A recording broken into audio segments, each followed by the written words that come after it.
계시며 그 세주 어머니 믿음 깊은 삶으로 채우게 하소서.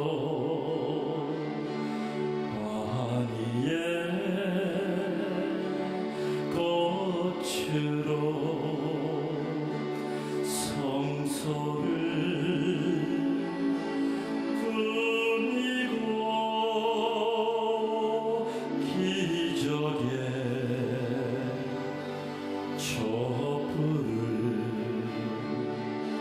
밝히게 하소서.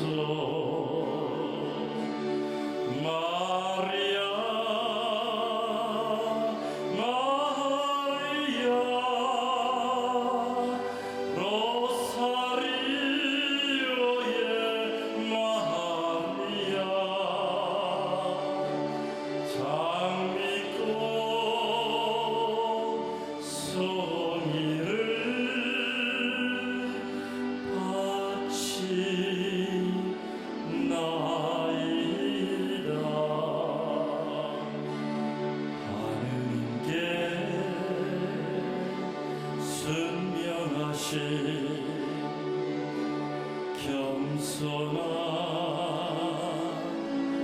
어머니 한결같은 사랑으로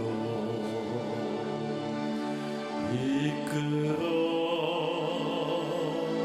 주소서. 순결의 마음으로 찬미를 드리고 은총으로 주신 축복 누리게 하소서.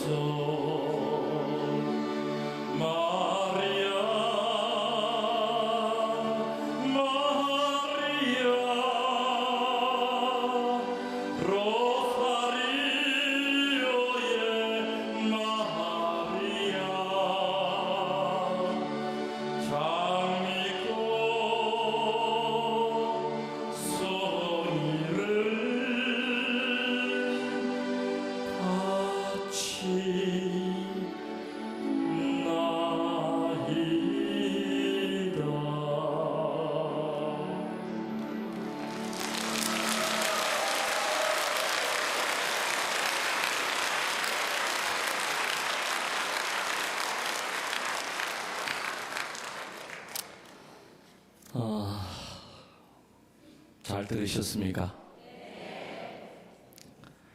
이 노래가 감곡 매개 성당, 매개라고 하는 말이 로사리오를 뜻합니다. 로사리오. 원래 매개라고 하는 말은 찔레과에 속한 장미를 뜻하는 고유 명사입니다. 근데 한국 땅에는 매개꽃이 없어요. 중국 땅에는 흔한데 천주교가 중국을 통해서 들어오다 보니까 선교사들이 중국에 가서 중국 신자들에게 로사리오의 기도는 장미 기도다 이렇게 가르쳤어요. 그러니까 중국 사람은 자기네 마당에 흔해 빠진 게 매개꽃이야.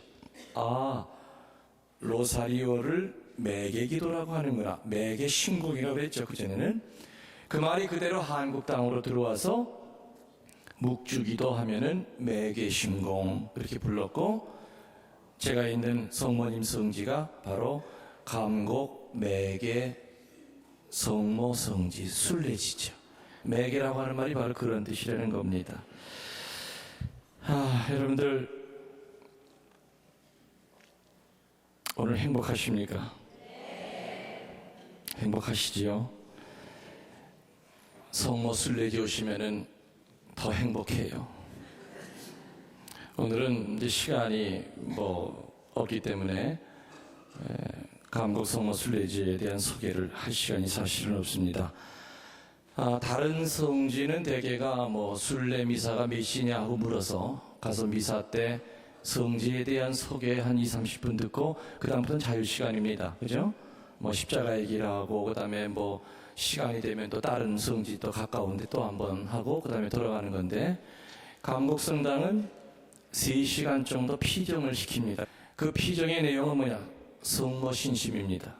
그래서 감곡성당은 성모님의 성지고 치유의 성지고 또 말씀으로 치유되는 성지고 성모님에 대해서 배우는 학교입니다. 1년에 10만 명 정도가 다녀가십니다. 여러분들을 초대합니다. 전 시간에 살아계신 하느님을 말씀을 통해서 만나고 성사를 통해서 만난다. 그 성사를 2가지를 얘기했죠. 병자 성사를 통해서 만나고 고해 성사를 통해서 만난다.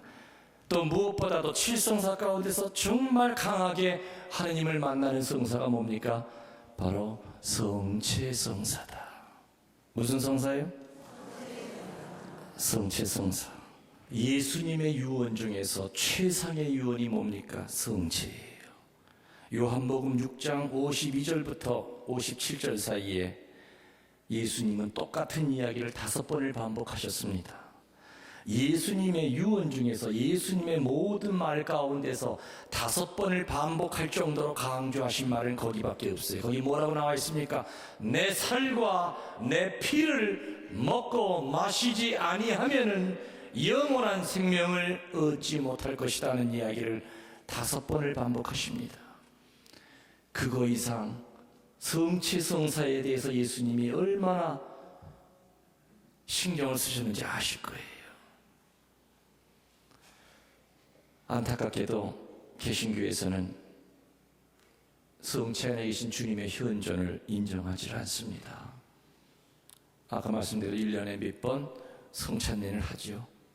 빵 같은 거 사다가 예수님이 했던 걸 재현하는 것이지 그 안에 예수님이 계시다고 하는 것을 믿질 않습니다.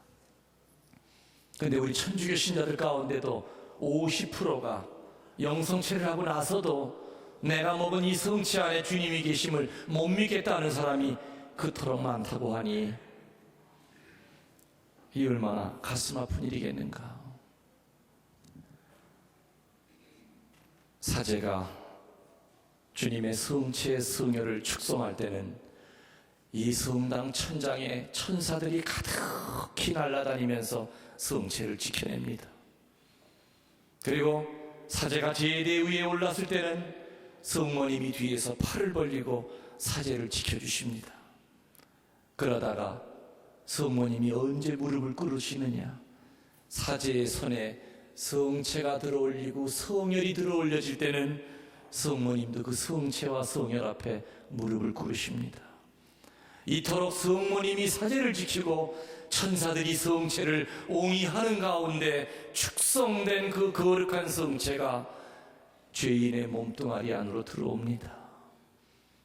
주님의 성체를 영할 때 무슨 미주알 구주알 긴 말이 필요하겠습니까? 우리 입에서 나오는 말은 딱 한마디, 주님 자비를 베풀어 주십시오. 우리들 중에 성체를 영하기에 합당한 자가 몇 명이나 이 자리에 앉아 있겠습니까? 성서에 보면은 바리새이와 세리가 기도하러 성전에 올라갔다 나옵니다. 바리새이는 당당하게 성전 앞에까지 와서 가슴을 쫙 펴고, 하느님 저 아시죠? 일주일에 2번 합니다. 단식합니다. 11조 칼같이 합니다. 저 뒤에 있는 저 세리 같은 저놈과를 저를 비교를 하지 마십시오. 세리는 성전 안에 감히 들어오지도 못하고 하느님을 우러러 얼굴도 못 쳐다보면서 주님 죄인 왔습니다. 자비를 베풀어 주십시오. 자비를 베풀어 주십시오. 그날 의인으로 인정받고 돌아간 것은 바리새이가 아니라 누구였습니까? 세리였습니다. 주님의 성체를 영하면서 자비를 청하십시오. 그리고 자리에 들어가 앉으셔서 스스로 치우기도 하십시오. 저는 피정지도를 이렇게 하루 종일 하든지 이렇게 몇 시간 피정지도를 하면서 끝나고 나서 따로 안수를 잘 드리질 않습니다. 왜냐하면은 한 분 하기 시작하면 제가 큰일 납니다. 그래서 저는 강의 때 바로 치유 기도를 바로 드립니다. 그 얘기는 뭐냐? 제가 올해로 피정지도를 20년째 하고 있는데, 피정지도 하면서 주님이 저에게 주신 십자가여 동시에 축복이 뭐냐? 피정지도를 하다 보면은, 시작하면은 교우들의 그 영혼이 저에게 와 닿습니다. 마음이 아픈 분들을 쳐다보면 그 아픔이 저에게 느껴집니다. 몸이 아픈 분들을 보면 그 아픔이 저에게 와 닿습니다. 그래서 강의는 하지만은 그 환자를 향해서 계속 치유 기도를 보냅니다. 지금 1시간 아까 넘게 강의하면서도 저는 계속해서 치유 기도를 했습니다. 어느 분을 보면은 심장이 답답합니다. 이쪽 쳐다봤다고 이쪽에 있는 거 아닙니다. 딴 쪽에 있습니다. 어느 분을 보면은 온몸이 가렵습니다. 지금 아토피적인 그런 질환이 있는 분입니다. 어느 자매를 보면은 아랫배가 아픕니다. 계속 기도를 하다 보면은 내가 다시 쳐다봐도 저에게 통증이 와닿지 않습니다. 그 자매는 분명히 치유가 된 거고 그 형제는 분명히 치유가 된 겁니다. 이렇게 하루 종일 사제의 입술을 통해서 계속해서 치유 기도를 합니다. 그래서 제 피정은 가능한 한 저와 눈을 마주치시는 게 좋습니다. 가능한 한 앞자리에 앉으시는 게 좋습니다. 2층도 다 보이니까 걱정하지 마십시오. 이렇게 사제의 입술을 통해서 하느님은 하루 종일 치유 기도를 하시다가 마지막 결정적으로 언제 성체가 여러분의 몸 안에 들어갔을 땐 기가 막힌 바로 이 죄인이 예수 그리스도가 되는 겁니다. 성체를 영한 즉시 여러분의 손은 호족에 올라가 있는 김아무개의 손이 아니라 나자렛 주 예수 그리스도의 손으로 변합니다. 그래서 성체를 영한 즉시 여러분들은 자리에 들어가서 그때는 성가 부르는 게 중요한 게 아니라 치우기도 시작하십시오. 마음에 아프신 분들은 예수님의 손으로 가슴에 손을 대고, 주님, 저 아직까지도 아버지를 용서 못합니다. 엄마를 아직 용서 못하고 있습니다. 어릴 때 나를 성폭행한 오빠 아직 용서 못합니다. 이제는 이 사슬로부터 해방시켜 주십시오. 치우기도 하세요. 몸이 아프신 분들은 영성체한 후에 예수님의 손을 가지고 아픈 데다가 손을 대고 치우기도 하세요. 예수님, 저 종양이 자라고 있대요. 저 병원에서는 못 고친대요. 시한부 인생 선고받았어요. 다시 또 재발을 했어요. 저 좀 살려주세요. 주님의 손이 이 암 뿌리까지 캐내되는 거 제가 믿겠습니다. 겨자씨만한 믿음이 있어도 뽕나무가 뿌리채 뽑혀서 나무 위에 바다에 심어져라 해도 심어진다고 그랬지요. 우리 천주교 신자들에게는 개신교에서는 감히 상상할 수도 없는, 예수님이 그토록 내 살과 내 피를 먹고 마시지 아니하면 영생을 얻지 못한다는 그 주님의 천상의 약을 미사 때마다 우리는 영합니다. 여러분들 그 얘기 아십니까? 백약이 무효인 아버지가 다 죽어갑니다. 효자인 자식은 별의별 방법을 다 썼지만은 아버지의 생명은 꺼져가고 있었지요. 어느 날 지나가던 어느 나그네가 책임없이 말 한마디를 툭 던집니다. 사람의 살을 비워서 약이랑 섞여 먹이면 낫는데더라 하면서 말 한마디 툭 던지고 갑니다. 아들은 어떡합니까? 부엌에 들어가서 칼을 갈아가지고 지 허벅지를 그냥 한 움큼을 도려냅니다. 얼마나 아프겠습니까? 그 뚝뚝 떨어지는 살덩어리를 약탕제에다 놓고 약이랑 같이 데립니다. 그리고 숨을 몰아쉬는 아버지 입에다가 한 숟갈 한 숟갈 입에다 넣어드렸더니 하늘이 감동하여 아버지가 살아나더라 하는 그런 얘기가 있죠. 성체는 반대입니다. 죽어가는 자식 새끼를 살리기 위해서 미사 때마다 하느님이 당신의 살을 쪼아내서 우리들의 먹이는 것이 바로 성체입니다. 산삼을 먹고 200년 300년 산 사람은 없어도 천상의 약인 성체를 영하면은 영생을 보장받는다 이거지요. 그리스도와의 동일화, 우리는 성체를 통해서 살아계신 하느님을 분명히 만납니다. 하느님과 하나됨을, 이웃과 하나됨을, 그리고 바비 되신 예수님을 닮아서 죽는 법을 배웁니다. 남편 앞에서 죽는 법을 배우고, 본당 신부는 신자들 앞에 죽는 법을 배우고, 구역장은 구역 반원들에게 죽는 법을 배우고, 레지오 단장은 단원들에게 죽는 법을 배우고, 장상은 수도 회원들에게 죽는 법을 배웁니다. 성체는 바로 그런 겁니다. 세 번째로 우리는 살아계신 하느님을 체험을 통해서 하느님을 느낀다고 그랬습니다. 세 가지의 출구가 있다고 그랬죠. 처음에가 말씀을 통해서, 두 번째가 성사를 통해서, 세 번째가 체험. 체험 중에서도 기쁜 체험이 아니라 고통스러운, 다시 말하면은 실패의 영성을 통해서 하느님을 체험합니다. 시련을 통해서 성화가 됩니다. 예상치 못했던 고통을 통해서 성화가 됩니다. 포기의 영성이 모든 영성의 정점이듯이 동시에 실패의 영성도 우리를 하느님께로 이끄는 아주 중요한 지름길입니다. 다윗 왕이 남의 아내를 탐했던 그 뼈아픈 사건을 통해서 거룩한 왕이 됐고, 모세가 가시덤불 속에서 발바닥에 피를 흘려가면서 가시덤불에 찔리면서 무슨 소리를 들은 겁니까? 하느님의 목소리를 들었고, 40년 동안의 광야에서의 고통을 통해서 이스라엘 백성이 유일신 사상을 깨닫게 되었고, 베드로가 3번의 배반이라고 하는 치욕적인 사건을 통해서 으뜸 종도가 됐습니다. 우리는 실패의 영성을 통해서 살아계신 하느님을 알게 됩니다. 물론 이 실패의 영성에 대한 이야기도 몇 시간을 해도 끝이었을 겁니다. 그 다음으로 둘째 아들 이 탕자는 아버지 것을 제 것이냥 달라고 했습니다. 아버지의 재산인데 마치 지 것이냥 달라고 해서 맡겨놓은 거 내놓으라고 오만방자합니다.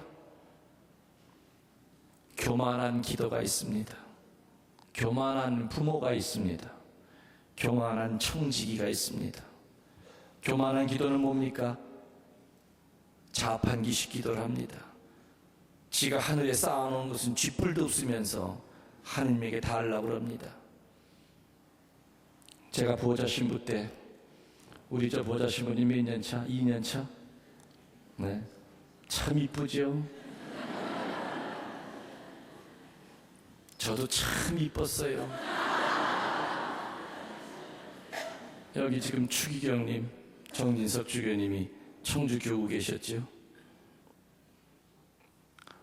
얼마나 이뻤으면은 주교자 성당에 부임하는 날, 거기 신자들에게 신부님 누가 훔쳐갈까봐 잘 지키라고. 그땐 내가 나를 봐도 이뻤어.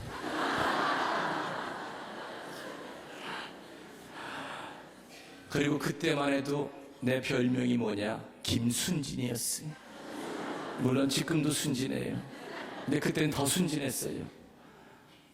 어느 날 어느 자매님이 미사 예물을 갖다 주면서, 두둑하게 미사 예물을 갖다 주면서, 신부님, 이번에 우리 큰아들이 서울대학교 입시를 보는데, 신부님이 그래도 보호자 신부님이라 깨끗하니까 신부님이 우리 아들 이름 놓고 미사한데 야물딱지게 좀 드려주십시오.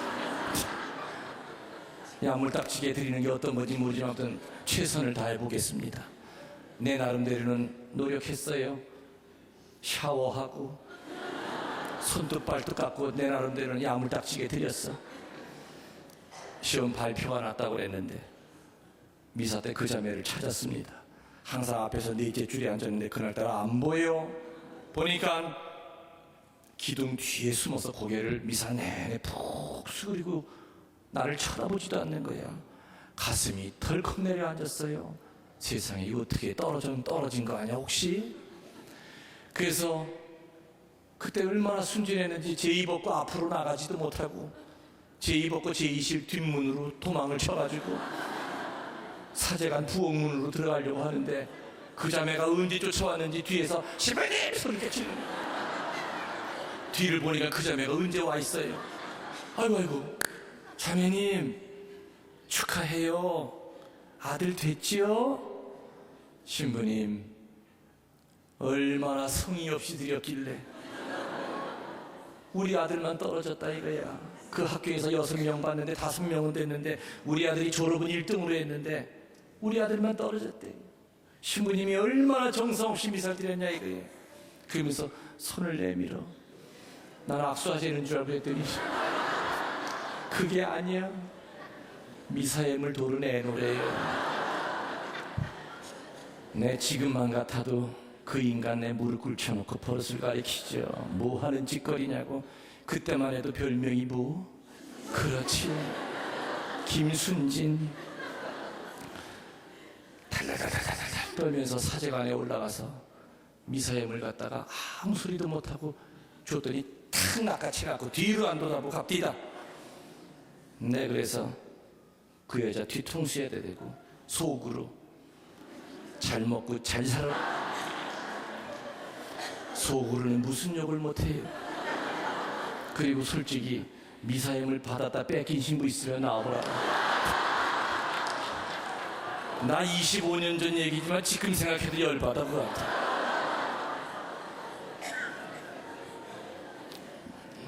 여러분들이 웃으시는데 나 지금도 이해를 못하겠어요. 여러분들의 기도가 색깔은 달라도 이제껏 그런 식으로 하고 살았어요. 그 여자는 신부를 무당으로 하는 여자였어요. 미사를 푸닥거리로 하는 여자였고 미사 예물을 돼지 입에다 말아놓는 10,000원짜리로 하는 여자였어요. 지가 원할 때 원하는 시간에 원하는 방법으로 지 입맛에 맞게끔 딱 들어줘야만 그냥 그때 뭐 호들갑을 떨면서 주님 응답하셨다 난리를 치지요. 아니에요. 하느님이 원하시는 때가 있고 하느님이 원하시는 방법이 있어요. 그래서 우리 모든 기도는 기도의 스승이신 예수님이 겟세마니에서 하셨던 기도, 처음에는 이 잔을 걷어달라고 했습니다. 그게 인간적인 인성의 기도지만은 즉시 예수님은 신성의 기도로서 인성의 기도를 물리칩니다. 그 신성의 기도가 뭡니까? 제 뜻대로 하지 마시고 아버지 당신 뜻대로 하소서. 오늘 이 순간부터 여러분의 기도 끝에는 항상 주님의 기도, 겸손의 기도, 하느님이 인간을 이기는 기도, 신성이 인성을 이기는 기도, 주님 제 뜻대로 하지 마시고 아버지 뜻대로 하십시오. 그 기도를 바치시기 바랍니다. 그 기도를. 그래서 하늘에 올라가는 기도는 절대 쓰여지지 않는 기도가 없습니다. 우리들은 늘 조급한 마음을 먹고 시간과 공간의 제약 속에 살다 보니까 기도하면 반드시 그 끝을 보고 싶은 게 유혹이에요. 오늘 할아버지가 오시더니 신부님, 저희가 4대째 천주교 집안인데 성직자가 하나도 없어요. 한평생을 자손들 가운데 사제가 나오게 해달라고 기도했건만 저 이제 기도 안 할래요. 이게 지쳤어요. 하느님이 안 들어주세요. 제가 그 할아버지 손을 잡고 뭐라고 그랬느냐. 할아버지, 왜 할아버지 눈으로 확인하려고 그러세요? 할아버지 돌아가시고 난 다음에 할아버지 자손들 가운데서 추기경이 나올지 누가 알겠으며 할아버지 자손들 가운데서 수도원 원장이 나올지 누가 압니까? 우리들은 기도할 때 결과를 눈으로 보려고 하는 유혹으로부터 벗어나야 됩니다. 내가 하는 기도가 분명히 하느님이 보시기에 의롭고 올바른 기도라고 그런다면 하느님이 원하는 때에 원하는 방법으로 분명히 주심을 믿습니다. 교만한 부모가 있습니다. 자식을 자기 것으로 여깁니다. 그래서 뱃속에 든 아기를 마음대로 죽입니다. 뱃속에 든 그 아기 몸뚱아리가 요만해도 영혼도 요만합니까? 영혼은 완전한 겁니다. 저는 지난 부활 때 제주도에 휴가를 보자 신부님이랑 갔어요. 가서 태아 체험이라고 하는 체험을 했는데, 물속에 이렇게 둥둥 떠 있으면은 물을 통해서 귀로 음악이 들려요. 귀로 아주 조용한 음악이 들려요. 그게 뭐냐? 아기들은 엄마 뱃속 양수에서 떠 있으면서 밖에서 하는 소리를 다 듣는다, 그 뜻입니다. 나를 죽이려고 하는구나. 엄마가 지금 산부인과를 가려고 하는구나. 나는 왜 잉태된 존재인가? 나는 혹이구나. 나를 띄려고 하는구나. 저는 그때 그 태아 체험을 물속에서 하면서 충격을 받았어요. 그 물을 통해서 소리가 다 들려오는 거예요, 이 귀 속으로. 그래서 신자들에게 제주도 가면 거기 꼭 가보라 그래요. 뭐 돈 받고 그러는 것도 아니니까는. 진짜 특별한 체험이에요. 잉태되는 순간부터 하느님은 우리들을 각기 다른 그릇으로 만들으셨죠. 된장 그릇이 된 사람, 밥그릇이 된 사람, 고추장 딴지, 간장 종쟁이. 부모들의 그 분별은 뭐냐? 내 자식이 어떤 그릇인가를 정확히 분별해야 되는 겁니다. 처음부터 하느님이 만들어 놓기를 간장 종쟁이로 만들어 놨는데 자꾸 항아리로 만들려고 하니 이게 되겠습니까? 안 되죠. 간장 종쟁이는 간장 종쟁이로 살아야 행복한 겁니다. 요강은 요강으로 살아야 행복한 겁니다. 부모들의 분별이라고 하는 건 바로 하나님의 기도하면서 그걸 청해야 됩니다. 교만한 부모는 늘 지가 원하는 대로 지 자식이라고 생각하기 때문에, 하느님 자식이 어떻게 지 자식이에요? 부모의 몸만 빌려서 만든 것이지 어찌 하느님 거지 지 겁니까? 하느님이 내 자식에게 어떤 행복을 주었는가를 분별하는 것이 겸손한 부모입니다. 교만한 청지기가 있습니다. 성서에 나와 있듯이 창고 하나가 모자라서 더 큰 창고를 짓습니다. 흐뭇하게 그 창고를 쳐다보면서 내 영혼에게 말하리라. 건방진 놈, 영혼까지도 짓거려요. 이제부터 실컷 먹고 마시고 놀고 즐기자. 그때 하늘에서 소리가 들리죠. 이 어리석은 놈아, 오늘 내가 네 목숨을 끊어놓는다면 저 창고의 것은 누구 것이 되겠느냐. 우리들이 하는 말을 보면은 내가 신앙의 사람인지 아직도 세속의 사람인지가 어느 정도는 분별이 됩니다. 세속에 아직 속해 있다면은 하는 말마다 이기적인 소유대명사를 씁니다. 내 몸뚱아리, 내 자식, 내 집, 내 재산, 내 차, 모든 것을 나의라고 하는 이기적인 대명사를 쓰는데, 정말 신앙인들과 대화하다 보면은 하느님의 대명사를 씁니다. 이 몸은 주님의 것이지요. 자식들도 성모님의 것이지요. 재산은 다 하느님의 것이지요. 늘 그런 말이 나옵니다. 저는 대화를 하면서 이분은 하느님의 사람이구나. 청지기는 뭡니까? 주인의 것을 잘 관리하고 주인이 원할 때 내놔야 되는 것이고, 주인이 너 요거 요렇게 써라 하면 그렇게만 써야 되는 것이 청지기인데, 이 청지기 주제에 건방지게 지재산으로 알고 펑펑 쓰거나 함부로 쓰거나 용도를 잘못 쓰면은 주인이 그 청지기 가만 놔두겠습니까? 돌아오면은 그 청지기 내쫓지요. 성서에 나오는 말이에요. 탕자는 아버지의 것을 자기 것이냐 달라고 했어요. 그래서 거기에서 교만한 기도가 나오고 교만한 부모가 나오고 교만한 청지기가 나옵니다. 그 다음으로 탕자는 이곳을 떠나게 해주십시오 하면서 아버지에게 당당하게 나 이거 떠날래요. 세상의 많은 사람들 가운데 우리는 선택받아서 신자가 된 것을 모르고 축복임을 모르고 자기 스스로가 선택해서 내가 내 발로 왔으니 언제든지 내가 내 발로 교회를 떠날 수 있다. 이것이 바로 냉담자의 심리입니다. 나는 내가 내 발로 왔기 때문에 언제든지 마음에 안 드는 내 발로 나갈 수 있어. 무지랭이 같은 나를 불러주셨다는 이 신비감을 잃어버릴 때 하느님의 가르침도 사랑의 계명도 미사도 봉사도 다 부질없는 것으로 느껴지고 모든 게 내 자유를 억압하는 것으로 여깁니다. 요한복음 8장 33절에 진리가 너희를 자유롭게 하리라. 분명히 하느님 안에 온전히 살 때는 자유를 느껴야 되는데 왜 성당에 나오면서 불편함을 느끼게 되느냐? 아직까지도 하느님 안에 온전히 살지 못한다는 그 뜻입니다. 이곳을 떠나게 해주십시오. 아버지는 아들이 언젠가 반드시 어려운 일을 당하리라는 것을 알고 있었음에도 떠난다고 하는 아들을 가로막질 않습니다. 그렇죠? 떠나게 합니다. 그 이유가 뭡니까? 첫 번째, 인간의 자유의지를 존중하십니다. 두 번째, 가르침의 한계를 알고 계셨습니다.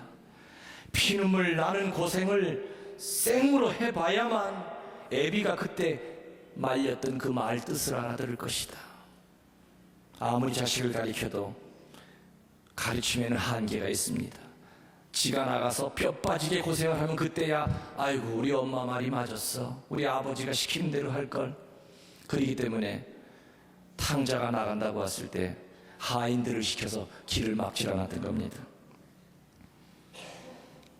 탕자는 얼마 안 돼서 돈을 탕진하게 되었고 나중에는 돼지를 치는 신세까지 이르렀습니다. 유대인의 율법에 보면은 돼지를 치는 사람에게 화가 있으리라는 말이 있습니다. 그렇지만은 예수님은 성서에서 인류에게 최대의 찬사를 보냅니다.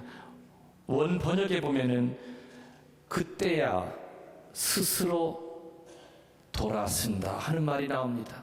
다시 말하면 예수님은 인간의 완전한 타락을 믿지 않으시는 분입니다. 네가 지금은 아무리 못된 짓을 해도 너도 성인이 될 수 있다고 믿습니다. 그리스도교가 시작이 뭡니까? 거리에서 웃음 팔고 몸 팔던 막달라 마리아가 성녀가 되는 종교입니다. 크리스찬을 잡아 죽이던 사울이 다마스커스에서 주님 만나고 바오로 사도가 된 종교가 그리스도교입니다. 15살 때 가정부를 겁탈해서 사생아를 낳았던 아우스디긴 암브로시오 주교의 설교를 듣고 위대한 성인 어거스틴이 된 종교가 바로 우리 그리스도교입니다. 하느님은 우리들이 진흙탕에 굴러도 우리들의 완전한 절망을 우리들에게 포기하지 않으십니다. 아들은 아버지의 집을 향해 갑니다. 아버지의 집을 향해 가는 그 탕자의 발은 바로 우리의 발이 아닐까.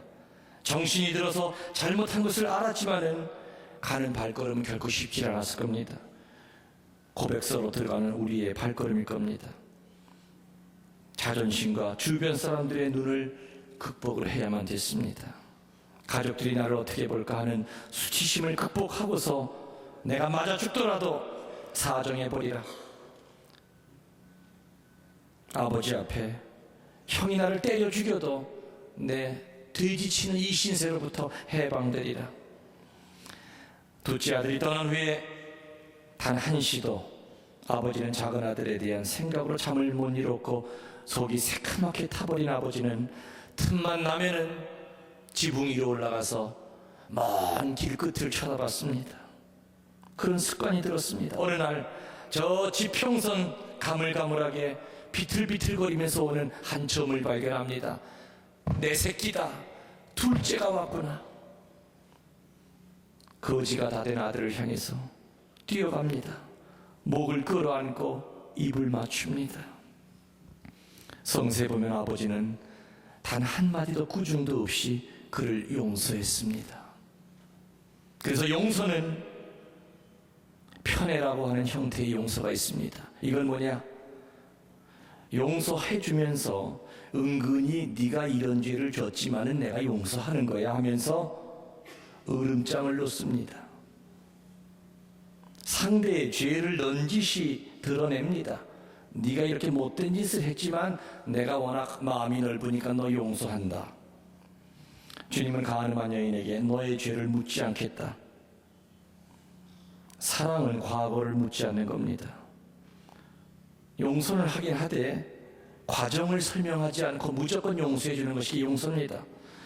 조건을 붙이지 않는 겁니다. 너 다시 한번 이러면 내가 용서 안 해. 그렇지만 용서할 거야. 조건을 붙이는 것만큼 나는 너를 못 믿겠다, 그 뜻일 겁니다. 상대방을 완전히 해방을 못 시킵니다.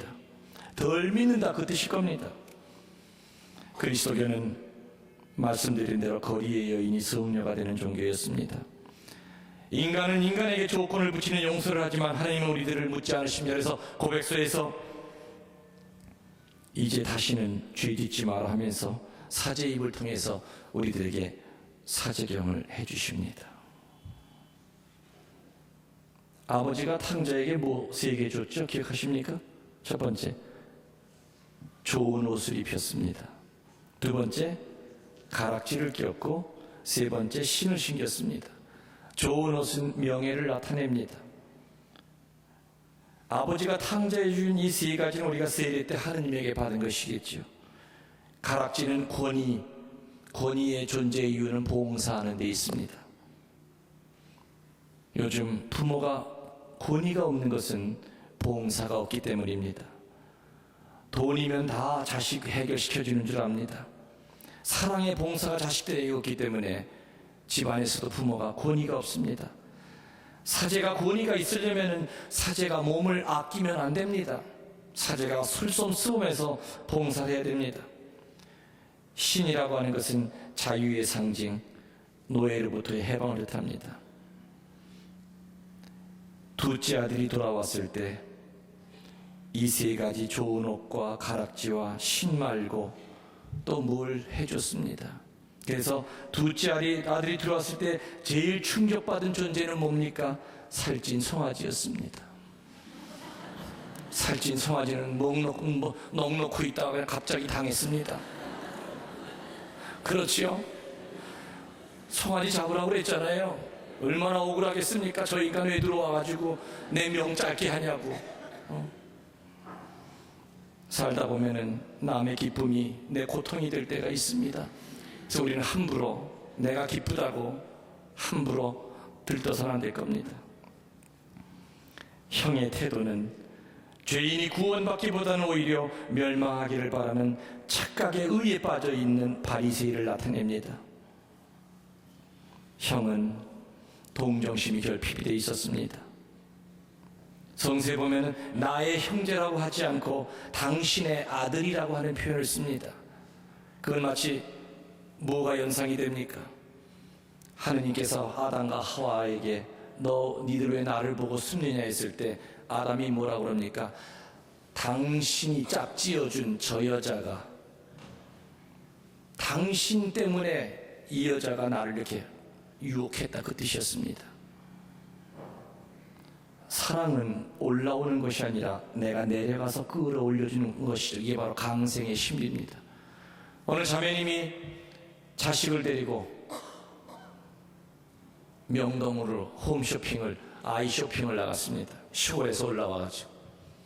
이 자매님은 시골에서만 살다가 너무너무 볼 것이 많았습니다. 그러면서 아이에게 저것 봐라 하는데도 아이는 칭얼칭얼 대면서 엄마 집에 가 하고 소리만 지르는 거였어요.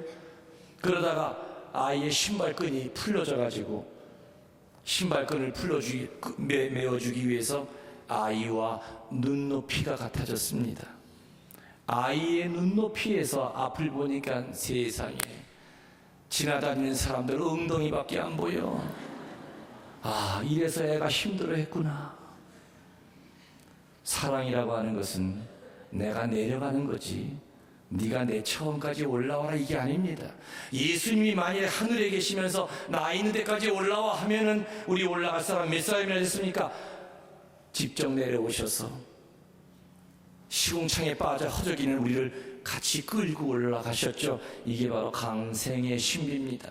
이것이 바로 낮춤의 신비입니다. 오늘 우리들은 비록 짧은 시간이었지만은 정말 아주 간단하게 돌아온 아들의 이야기를 한번 훑어봤습니다. 오늘 주님이 주신 이 귀한 시간, 분명히 사제입을 통해서 필요한 치유의 씨가 뿌려졌음을 믿습니다. 또 필요한 믿음의 씨앗도 뿌려졌을 거라고 믿습니다. 신앙은 여러분들, 믿음은 지름길이 없습니다. 여러분들, 이 종이가 무슨 색으로 보입니까? 무슨 색으로 보입니까? 흰색이죠. 신앙은 뭐냐? 이건 분명히 과학적으로 증명해도 흰색인데, 객관적으로 흰색인데, 하느님이 보시더니 그게 어찌 흰색이냐, 내 눈에는 꺼멓게 보인다 그랬을 때 종교인들은 눈알을 땡그랗게 뜨고 댐빕니다. 아이고, 이젠 하느님이 연세가 많으니까 눈도 멀었어. 이게 어찌 검은색이요 흰색이지. 근데 신앙인은 흰색으로 알고 있었던 것을 하느님이 검은색이라고 그랬을 때 속으로는 무지하게 뜰어도 자세히 보니까 꺼먹긴 꺼머네요. 이게 바로 신앙인이 아닌가. 한국은 종교왕국입니다. 2.5명 가운데 하나가 어느 종교라도 가지고 있는 종교왕국입니다. 종교인이 늘어나면 늘어날수록 세상이 맑아져야 되는데 왜 이렇게 험악해지는가? 그것은 한국은 종교인은 많아도 신앙인이 없는 나라입니다. 종교인은 신상 카드에 천주교, 개신교, 원불교 적는 거 그거 이상 아무것도 의미가 없습니다. 그러나 신앙인은 뭐냐? 하나님의 말씀을 듣고 가슴으로 느껴서 내 의지로 죽을 때까지 밀고 나가면서 열매를 맺는 게 신앙인입니다. 처음에 종교에 입문할 때는 종교인으로 입문했다 하더라도 살아계신 하느님을 체험하고 난 다음에는 뭐가 되어야 됩니까? 신앙인이 되어야 됩니다. 하느님은 말씀드린 대로 말씀을 통해서 살아계신 당신을 보여주십니다. 하느님은 당신이 살아있다고 하는 것을 성사를 통해서 보여주시고, 당신이 살아있다고 하는 것을 체험, 특별히 고통의 체험을 통해서, 실패의 영성을 통해서 보여주신다는 것을 믿도록 합시다. 주님께서 여러분과 함께 전능하신 천주 성부와 성자와 성령께서는 여기 있는 모든 교우들에게 축복을 내려주시고, 성모님의 전구로 세속과 육신과 마귀의 싸움에서 승리를 거두고 믿음의 생활을 굳게 하소서. 우리 주 그리스도를 통하여 비나이다. 아멘. 삼위일체이신 하느님, 그리고 성모님께 감사의 박수 봉헌합시다.